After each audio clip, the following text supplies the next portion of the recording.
Muy buenas, estimados televidentes. Hoy, como cada semana en nuestro programa Vida Sana, hoy traemos al neurocirujano Félix Dolorit, cirujano que se encuentra aquí con nosotros en Cancún, y le damos la bienvenida en nuestro programa. Doctor, muy buenas, ¿cómo está usted? Muchas gracias, Eddie. Estamos muy contentos de estar aquí con ustedes y de hablar de neurocirugía. La neurocirugía es una especialidad compleja porque trata el sistema nervioso central, y el sistema nervioso central va a estar siempre cubierto por elementos óseos. En el caso del cráneo, cubre lo que es el cerebro, y en el caso de la columna, cubre todas las estructuras de la médula y las raíces que emanan de esta columna. De ahí que la neurocirugía, por eso la dividimos, y quiero hablar fundamentalmente en los primeros minutos de las patologías cerebrales, que son muy importantes y que hoy en día tienen una relevancia en nuestra comunidad, como son los tumores cerebrales y las malformaciones vasculares. Anteriormente, hace muchos años, cuando Cushing, que es el padre de la neurocirugía mundial, en los años 800, el tratamiento de todo este tipo de patología era muy cruento, porque teníamos que abrir el cráneo y llegar a través de las estructuras cerebrales a estas malformaciones vasculares o tumores. Hoy en día existe una tecnología que se llama mínima invasión, que se puede entrar a tratar este tipo de patología a través de cirugía endoscópica por endoscopio y guiada por algunos elementos que nos van a llevar directamente a donde está o la tumoración o la malformación. Y en muchos casos que ya se combina con cirugía de rayo gamma, o sea que estamos hablando de gamma knife, donde por una serie de estructuras nosotros podemos localizar dónde está la malformación o la tumoración, y a través de radiaciones muy selectas podemos tratar este tipo de patología sin abrir el cráneo. Lo que quiere decir que el paciente puede tener una calidad de vida mucho mejor que cuando tendríamos que abrir el cráneo y hacer sin querer algún daño desde el punto de vista del sistema nervioso, que es un sistema que no permite a veces, y es ahí donde está un poco cuando se habla de neurocirugía, que las personas pues hiperbolizan la especialidad, y es porque realmente pues sí, el tocar elementos nerviosos puede traer daño. Por tanto y demás, la cirugía cerebral, que es la que estamos hablando en este primer acápite, conlleva a que se haga lo menos invasivo. Por eso se le llaman cirugía mínimamente invasiva.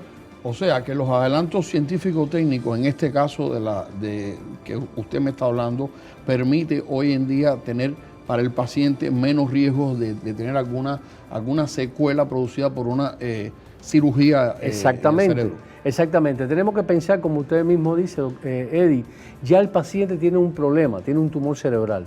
Si yo como cirujano, a través de una cirugía cruenta, abierta, creo daño, el paciente va a tener ya dos problemas.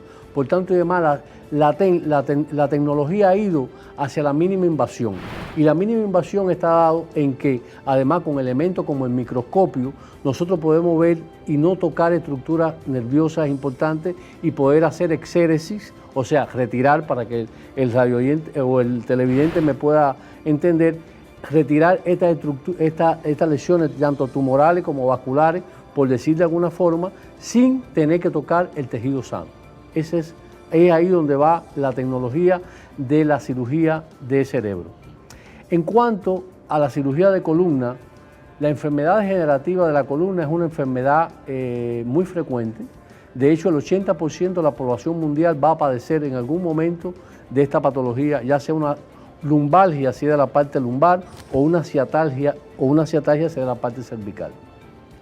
Igualmente, anteriormente se hacían cirugías abiertas muy cruentas, con instrumentación y fusión, que realmente no hay que ser solamente de saber que la columna está hecha para moverse. Una fusión quizás no es lo más importante, se tuvo que hacer en algún momento, pero ya hoy no es lo más importante. Lo más importante hoy es hacer cirugía de columna donde la columna quede dinámica y por mínima invasión. De ahí que los elementos que tenemos hoy en la tecnología, y es lo que queremos traer aquí al estado de Quintana Roo y a la ciudad de Cancún, una ciudad tan linda, con tantas playas hermosas, es que también llegue la tecnología que en el mundo existe. Sí, usted me estaba hablando fuera de el programa antes de empezar que había una serie de adelantos, inclusive una serie de productos que podían mantener flexible o el movimiento de la columna en diferencia a lo que existía anteriormente, que quedaba prácticamente estática. Te voy a poner un ejemplo clave de eso. Generalmente una hernia discal, que es lo más frecuente, que lo que más quizá el televidente tenga audición, se quitaba la hernia discal y se ponían 4 tornillos con 2 barras para no buscar la manera de que no se quedara inestable ese segmento. Pero ¿qué pasa? Al poner 4 tornillos, el segmento por encima sufre. ¿Por qué? Porque ese ya no se puede mover. Sin embargo, si nosotros podemos poner un espaciador, por decir de alguna manera, dinámico, que permita flexión, extensión, los movimientos que tiene la columna, podemos hacer la exéresis de la hernia discal y dejar lo más fisiológicamente posible ese segmento de la columna. Y todo esto se hace por cirugía mínima invasiva, donde el sangramiento es mínimo, donde el paciente se reincorpora rápidamente a sus actividades habituales y generalmente se hace de forma ambulatoria. Quiere decir que el paciente no tiene que estar ingresado en el hospital, donde sabemos que podemos entrar por una razón y podemos tener complicaciones. Quiere decir que cuando sangramos menos, cuando tenemos menos complicaciones, cuando tenemos menos estadía en el hospital, es más importante. De ahí que la cirugía de columna hoy en día, y que hablaremos en segmentos anteriores, si ustedes nos dan la oportunidad, de decir cuáles son las diferentes técnicas, de acuerdo a la patología que se trate. Doctor, es muy interesante lo que nos está contando y además nos nutre de una serie de elementos que existen ahora que antiguamente no existían. Permítame ir con usted a un corto y regresamos enseguida. Claro. Regresamos con ustedes en 5 segundos. Muchas gracias.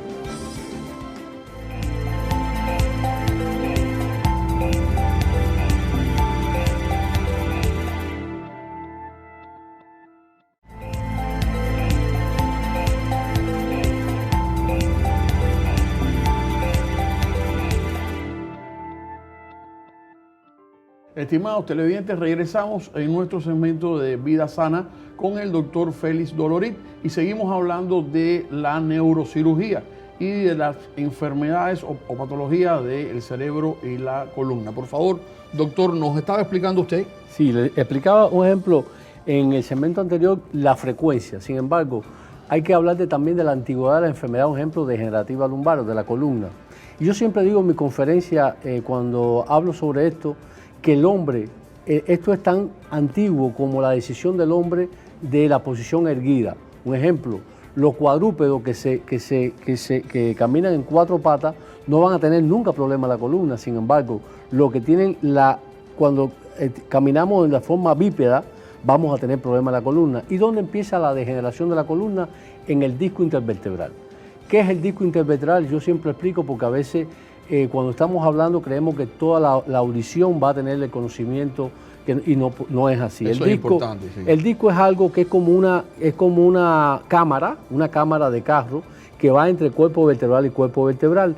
Ese microtraumatismo que desde que nosotros empezamos a caminar después del año le vamos creando a ese disco, lo hace que se degenere, que pierda agua. Ese disco está hidratado y al perder agua se degenera y rompe la articulación que tiene que haber en ese segmento y comprime los elementos nerviosos que son las raíces que salen por ahí. Es por eso el dolor y la incapacidad que tiene el paciente. Explicaba que esto es tan frecuente como que el 80% de la población mundial lo va a sufrir en algún momento de la vida. Y si nosotros los médicos no estudiamos el problema, si nosotros los médicos no buscamos la mejor solución para esto, en vez de solucionar un problema, estamos creando un problema, Eddie. Y es ahí donde yo invito a todos mis colegas que realmente se debe estar en la mayor actualización de todo este tipo de problemas, donde hay muchas técnicas que actualmente, antes, para ponerte un ejemplo, una hernia discal había que abrir, hacer una laminectomía, o sea, quitar el hueso para quitar el disco. Hoy en día, por un endoscopio, por vía percutánea, llegamos al disco, retiramos el disco y el paciente se va para su casa sin dolor, decomprimida la raíz y sin ningún tipo de problema porque no hay sangramiento. Doctor, ¿tiene usted conocimiento aquí en México dónde se está haciendo este tipo de operaciones? Porque me imagino que hay muchas personas o televidentes en este caso que estén interesados, por ejemplo, si tiene algún familiar o la misma persona que nos está viendo que lo padezca. ¿Dónde se hacen hoy en día este tipo de operaciones aquí en México? Claro, aquí en México fundamentalmente, tenemos que decirlo así, en México DF existen varios centros de cirugía mínima invasiva y en otros centros como Guadalajara y Monterrey. Pero es que nosotros aquí en Cancún, donde estamos desarrollando este programa y estamos desarrollando, queremos que toda esta tecnología la podemos tener y la vamos a tener, tenemos la capacidad para hacer todo este tipo de cirugía mínima invasiva en el tratamiento de todo esto, porque tenemos los endoscopios, tenemos los implantes dinámicos, lo vamos a tener en Cancún y vamos a poder tratar nuestros pacientes de nuestro querida Quintana Roo con todo este tipo de tecnología, porque existe en el país. O sea, no es algo que tiene que venir de Estados Unidos, no, ya existe en el país y hay varios cirujanos de columna en el país que han venido desarrollando la técnica. Yo me encuentro, tengo el orgullo de estar entre uno de ellos y haber sido fundador de ANCICO. ANCICO es la Sociedad de Cirujanos de Columna de México. Y lo voy a aclarar, porque quizás los televidentes, aunque oigan mi acento, van a decir, pues no es mexicano. Sí, mi formación es cubana, yo hice neurocirugía en Cuba, pero llevo 15 años trabajando la cirugía de columna en México. Oiga, eso es una cosa bien importante y notoria para Cancún, que estemos empezando a dar los pasos para estar en la vanguardia con respecto a la neurocirugía. ¿Hay algo más que usted quisiera tratar en este tema? Porque además creo que tenemos un tema que está de actualidad. Recientemente la muerte de Robin Williams por depresión. Pues es un tema que quisiera entrar a hablar con usted a partir del próximo corto. Algo que usted quisiera decirle a nuestros televidentes sobre neurocirugía, pues que bienvenido. Sepan, exacto, que sepan que vamos a desarrollar tanto desde el punto de vista craneal, o sea, para el tratamiento de las patologías cerebrales, llámese tumoración, malformación, como la patología de columna, llámese hernia discal, estenosis del canal, estenosis foraminal, o inestabilidad de la columna, incluso deformidad de la columna, vamos a tener todos los elementos en Cancún para poder tratarlo. Eso quisiera despedirme con eso, que tengan la confianza de que vamos a desarrollar, y lo más importante, queremos desarrollar un equipo de médicos que se unan con nosotros para desarrollar este programa en Cancún. Muchísimas gracias. Nos vamos a ir un corto, pero no sin antes, el doctor va a regresar con nosotros con el tema de la depresión. Ahora bien, si algún televidente nos está mirando y quisiera conectarse con el doctor porque tiene un familiar, el televidente mismo, pues no dude en comunicarse a nuestro canal Veracidad Channel y pedir toda la información necesaria. Como ustedes ven, es una cosa novedosa, estamos empezando en ella aquí en Cancún y qué bueno que estamos en tecnología de punta en el campo médico. Nos vamos a un corto y regresamos enseguida con nuestros televidentes. Muchas gracias.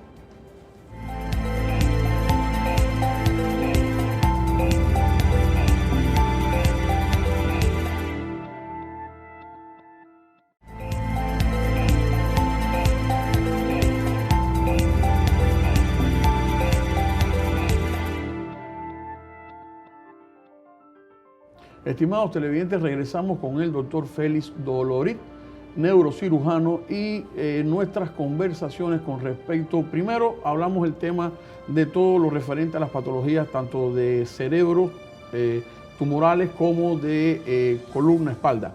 En este momento, para nadie es un secreto, está corriendo por todas las páginas de internet la muerte de Robin Williams, ese actor que ganó un Oscar y que aparentemente lo tenía todo, fama, fortuna, amigos, y se suicidó hace algunos días, aparentemente por un estado depresivo bastante fuerte. Queremos hoy, que tenemos un neurocirujano en nuestros estudios, preguntarle, doctor, ¿cómo es posible que una persona llegue al estado de suicidio por un proceso depresivo? ¿Existe algún tipo de explicación para esto? Claro que existe la explicación. Y hay varios factores, y quiero pedirle disculpas a mis amigos los psiquiatras, quizás pero realmente es un elemento, la depresión viene del cerebro, es parte de nuestra especialidad y conocemos los problemas que pueden venir. Además, es realmente una pena lo del actor. Tengo que decir que era el actor preferido de mi niña de 13 años. No, ha sido el actor preferido, es uno de los cómicos más importantes, y no solo cómico, él era un actor tan versátil que lo mismo hacía una comedia que hacía un drama, y realmente todo el mundo lo recuerda. Yo tuve la oportunidad de conocerlo personalmente, dialogué con él por coincidencia en Estados Unidos, y era una excelente persona, una persona extremadamente humilde, una persona con unos valores increíbles. Sin embargo, la noticia nos sorprendió, el suicidio, como una persona con esa fama, con esa fortuna que hizo, con ese carácter tan noble y tan accesible que él tenía, cómo había llegado a ese extremo. Sí, mira, Eddie, desgraciadamente vamos a dividirlo así. Hay elementos internos y externos que tienen que ver con la depresión. Vamos primeramente a hablar de los externos.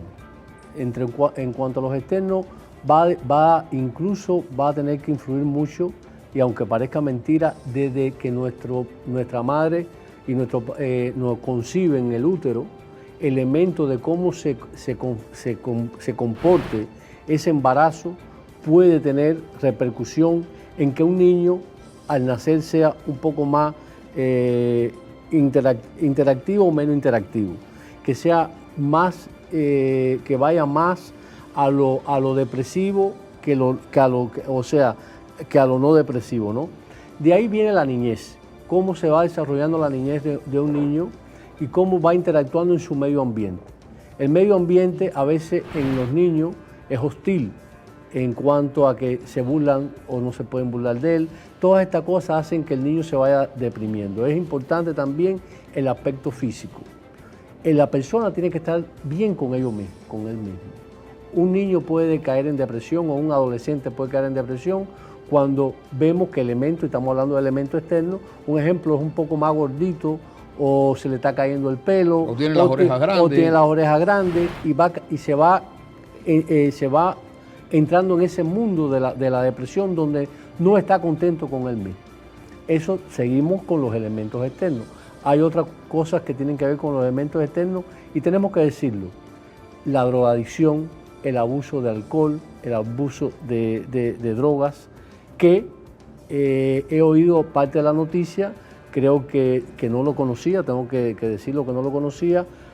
Se habla un poco que él tuvo que salir un poco de este tipo de situación, cosa que hace que los elementos internos, que voy a hablar después, acuérdate, estoy hablando de los externos, influyen en los internos. Y salir de todo este tipo de vida, de cuando nos drogamos, cuando hacemos todo este tipo de actividad, puede llevarnos a una depresión que se llama depresión profunda, porque también tengo que decirlo que hay diferentes tipos de clasificación: ligera, media y profunda en cuanto a la depresión. Bien, y generalmente cuando consumimos este tipo de sustancias podemos caer en una cosa que se llama depresión profunda, porque existe un elemento en el cerebro que se llama hipotálamo y que empieza a segregar una serie de sustancias que hace que nosotros tengamos y sintamos más necesidad de consumir este tipo de droga. Nosotros, por un problema quizá de rehabilitación, no queremos hacerlo y caemos entonces en la depresión porque ya no estamos contentos con nuestro entorno. Eso es por mencionarte algunos elementos externos. Vamos a los elementos internos.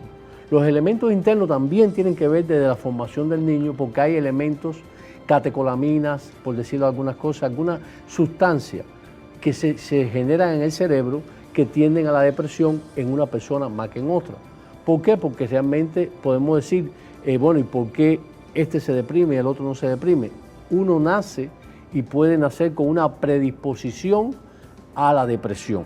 ¿Por qué? Porque elementos internos cerebrales, yo lo secreto o lo tengo, decirlo de alguna manera, que me puedan entender los televidentes, lo tengo en más abundancia que el otro y me puedo deprimir más que otro. Entonces, todas estas cosas se van conjugando hasta que llegas a un momento donde empiezas con depresión leve, y puede que con tratamientos antidepresivos, como la amitriptilina, por decir de alguna manera, salgas de este problema y vuelvas a incorporarte a la vida social y resuelvas el problema de tu depresión, porque era una depresión ligera.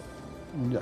Si en el caso de que se continúan los elementos tanto externos como internos conjugándose, puedes llegar a una depresión moderada y ya vas a necesitar internamiento, o sea, tienes que entrar en un hospital para que se te trate desde el punto de vista farmacológico para tratar de revertir esa depresión. Generalmente en las depresiones leves y moderadas es muy difícil que alguien llegue al suicidio. Sin embargo, en las depresiones profundas es muy frecuente que la persona piense en quitarse la vida porque llega esto que hemos hablado de un principio, la inconformidad mía con el medio, la inconformidad mía con lo que me han suprimido o con cualquier elemento de esto hace que mi vida no tenga sentido, que yo sienta que mi vida no tiene por qué ser, a pesar de estar rodeado de todo esto que tú nos decías, que es una persona famosa, con todo el dinero del mundo, rodeado de amigos, de gente que lo admiraban, pero el problema no es el medio, es él. No se siente bien con él, no tiene motivación para vivir y va cayendo en esto. Generalmente, Eddie, las personas no se suicidan de un momento para otro. Sí. Las personas van pensando y van llegando hasta que llega el momento fatal. Llega el momento fatal. Eso fue lo que le pasó a Robin Williams y muy lamentable para el mundo artístico, muy lamentable para Hollywood, pero ya tenemos una explicación. O sea, ¿por qué se suicidó Robin Williams? Doctor, yo creo ha sido un placer. Yo creo que antes de terminar el segmento, para todo el que nos está viendo, todos los jóvenes que nos están viendo, que recuerden que todo lo que he dicho externo, donde enfatizo en la droga, es un elemento que va a llegar a la depresión casi en un gran % de pacientes. Por tanto, y demás, evitemos todas estas cosas y pensemos siempre que la vida, como dijo un gran artista también, la vida es bella. Óigame, doctor, muchísimas gracias. Ha sido un placer tenerlo aquí. Esperemos que sigamos con estos segmentos y con sus sabios consejos. Estimados televidentes, Dios creó el mundo, creó todo lo que nos rodea. Nos dio la Biblia para poder seguir sus pasos y también nos dio la ciencia para resolver nuestros problemas médicos. Muchas gracias, los esperamos en el próximo programa y hasta la vista. Yo soy Eddie Fernández y los espero.